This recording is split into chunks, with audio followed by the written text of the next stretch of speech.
What's going on, all you Minties? This is the Uncanny Omar from Near Mint Condition, and join me today for an advanced look at the Captain America Golden Age Omnibus Volume 1 new printing. So, let's take a look together.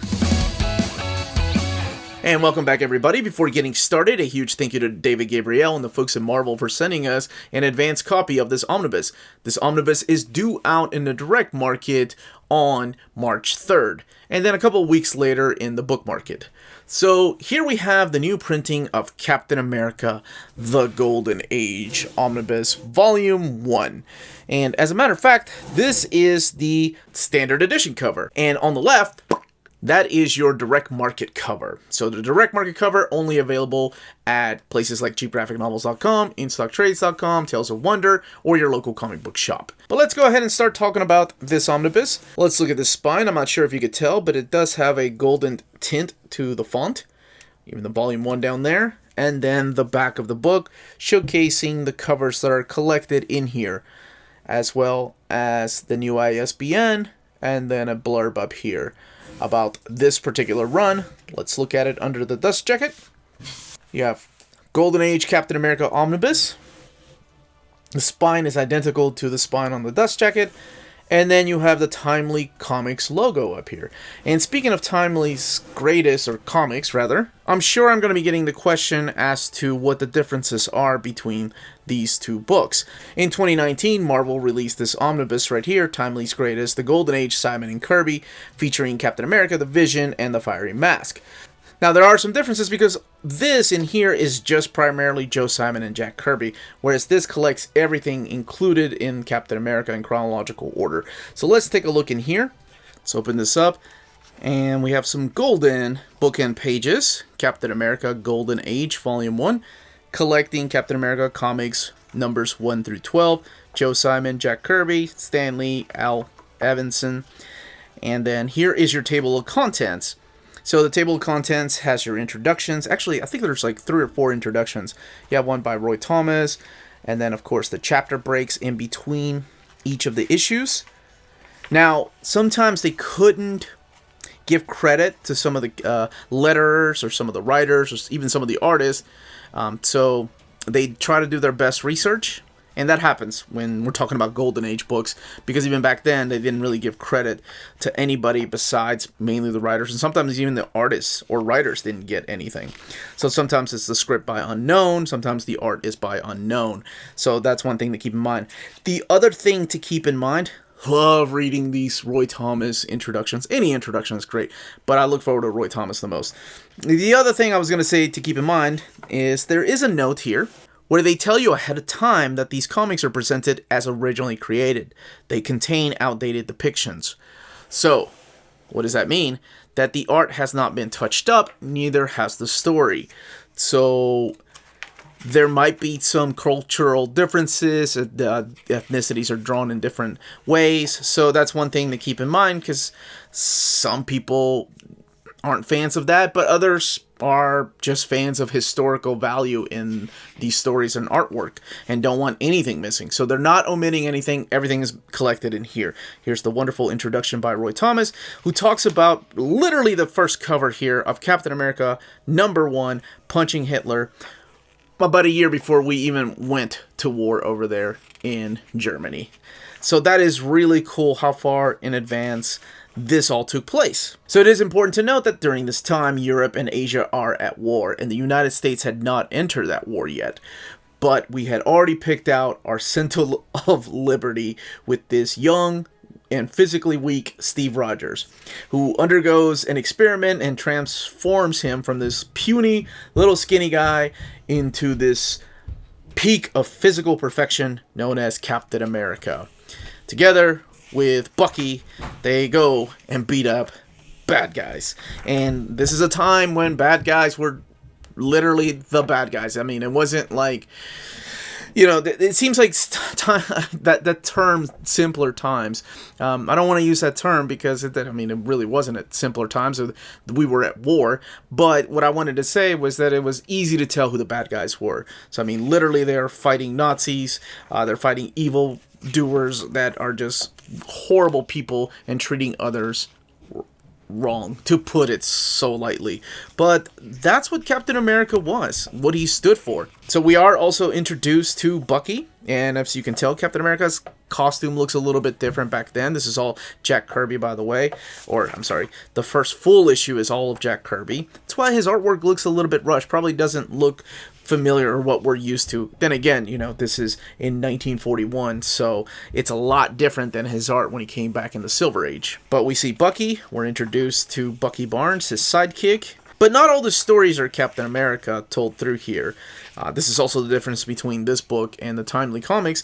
We also have the story of Hurricane. We have Tuck later on, Father Time. And Hurricane is the son of Thor, and he's fighting against Pluto, who looks like the devil in this.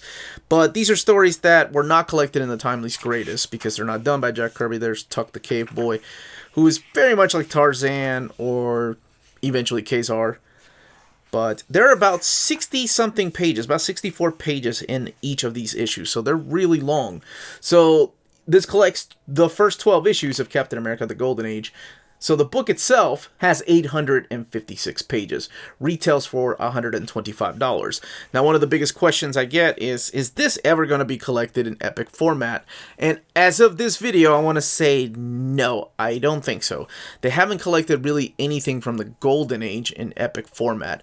Pretty much the epic format starts out in what is known as the Marvel Age, or the Silver Age, from Fantastic Four all the way up until, I want to say, right around the Onslaught era, but then again, the X-Men books throw that theory off, but that's kind of where they're supposed to end. So none of this Golden Age Captain America has been collected in that format. It has been collected in trade paperback format, not that many, as well as Marvel Masterworks, and this is the new printing of a previously released omnibus that came around the time when Captain America, the movie, came out.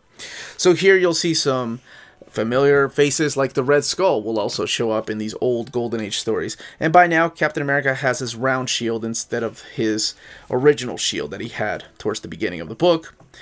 But most of this is drawn by Jack the King Kirby. There are also other artists in here, but so it's not just him. And that's the important thing, is that this is a big collaboration with a bunch of other artists, not just Jack Kirby. So they are collecting everything as originally published, with beautiful, wonderful art restorations, such as you see here, like the colors. And keep in mind, these books are from 1941, so the amount of time and care that goes into restoring the artwork for these is just freaking amazing. And although the art seems outdated to some, you have to appreciate that this is a big historical part of American pop culture, because this is where kids were getting their news about what was going on overseas.